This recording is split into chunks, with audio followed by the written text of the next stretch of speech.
You're sitting on the floor of your bedroom, scrolling back through 8 months of old text messages. And there it is, right there in the conversation from your third date. He told you exactly who he was, not in some cryptic, hidden way, in plain words you read with your own eyes and somehow filed away as nothing.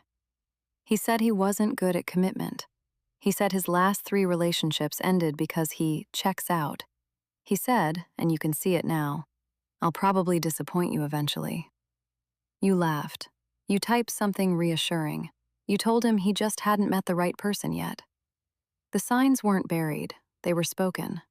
So why does it feel like you're reading them for the very first time? You've spent weeks in this loop. How did I not see it? How did I miss something so obvious? And underneath that question is a quieter, uglier one you keep asking yourself in the dark. Am I just stupid? Am I the kind of woman who ignores reality because she wants a fantasy? But what's actually happening beneath the surface is something no one told you. And once you understand it, the shame you've been carrying stops belonging to you. Here's the first thing you need to hear. You did not miss the red flags. You saw them. Your eyes worked. Your intelligence worked. The information entered your brain exactly as he delivered it. That's the part that makes this feel so insane in hindsight. It's not that the data was hidden. It's that your brain did something with it after it arrived. Let me explain what. There's a researcher named Dr. Sandra Murray at the University of Buffalo who has spent decades studying what happens inside the mind of someone who is falling in love. And what she found changes everything about the way you should understand this. She calls it positive illusion. It's a documented cognitive distortion, which is just a fancy way of saying your brain edits incoming information. It takes what it receives about your partner and quietly rewrites it to match the emotional investment you've already made. Read that again. To match the investment you've already made. So when he said, "I'll probably disappoint you," a woman with no feelings for him would have heard a warning. But you weren't that woman anymore. You were already attached. And your brain, doing exactly what it evolved to do, took that threatening sentence and softened it into something survivable. He's just insecure. He's been hurt before. He doesn't really mean it. That's not you being naive. That's your attachment system performing surgery on reality in real time. Why would your brain do this to you? Why would it work against your own safety? Because it isn't working against you. It's protecting something. Dr. Murray's research shows that these illusions actually stabilize relationships. They're the glue. The mind decided that keeping the bond intact was more important than keeping your assessment accurate. And here's the part that will make your stomach drop. The more attached you became, the harder your brain worked to suppress the threatening data. The love didn't make you blind by accident. The love made you blind on purpose. This is biology, not stupidity. Those are not the same thing, and you have been confusing them for weeks.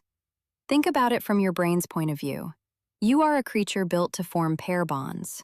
For hundreds of thousands of years, the humans who could bond deeply and stay bonded were the ones who survived, who raised children, who weren't alone.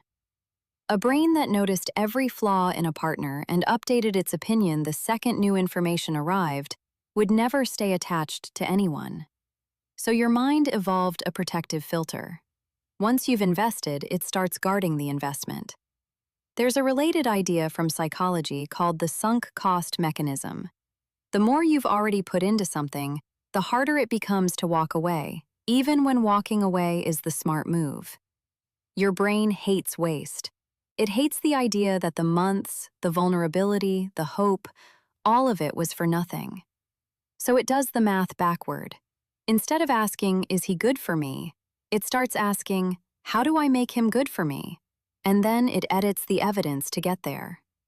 You weren't reading his words wrong. You were reading them through a filter you didn't install and couldn't see. And there's more, because your memory got involved too. A psychologist named Elizabeth Loftus proved something unsettling about the human mind decades ago.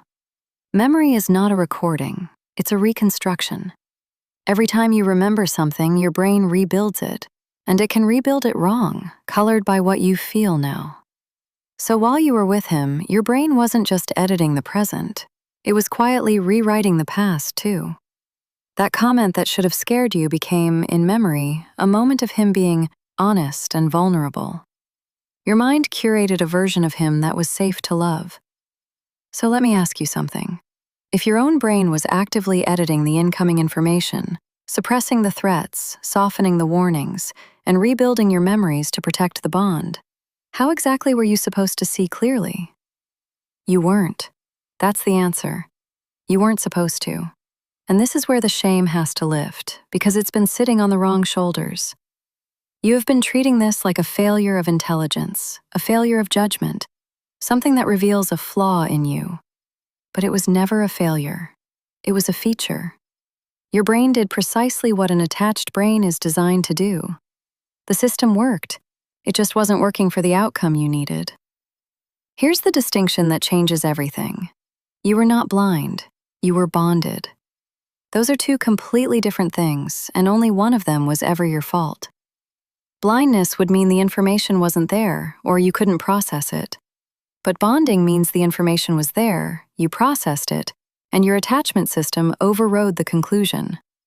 You didn't lack awareness, you had awareness, and love outvoted it. Notice what that means. The clarity you have right now, this sickening, sharp, undeniable clarity as you scroll back through those messages, this is not the clarity you were incapable of before. It's the clarity that only became possible once the bond broke. The filter is gone now. The investment your brain was protecting collapsed, and the moment it did, your mind stopped editing. That's why it all reads so obviously now. Not because you finally got smart, because you finally got free. The distortion was never a sign that something was wrong with you. It was a sign that something was working in you, something ancient and protective and human. But knowing this isn't just about relieving the shame. It's about what you do next. Because now you understand that your read on someone becomes less accurate the more attached you get, not more. Which means the time to listen most carefully to what a person tells you about themselves is at the very beginning, before the filter turns on. In those first few weeks when someone tells you who they are, that is the clearest signal you will ever receive. Write it down if you have to, because the version of you 3 months in will not be able to hear it the same way. And when someone shows you a warning early and a soft voice in your head starts explaining it away, that voice isn't intuition. That's the filter installing itself. Learn to recognize the exact feeling of your brain reaching for an excuse on someone's behalf. That reach is the tell. You are not a woman who ignores reality to chase a fantasy. You are a woman whose brain fought to keep a bond alive using the only tools evolution ever gave it. That's not weakness. That's the same wiring that lets you love deeply, commit fully, and stay when staying is hard. The very thing that hurt you here is the thing that will make you an extraordinary partner to someone who deserves it. It was never broken. It was just aimed at the wrong person. So go back to that text message if you need to. The one from the 3rd date, where he told you exactly who he was. Read it one more time. But this time, don't ask why you didn't hear it. You did hear it. Your brain simply loved you enough to keep you from believing it. And that was never your failure to carry.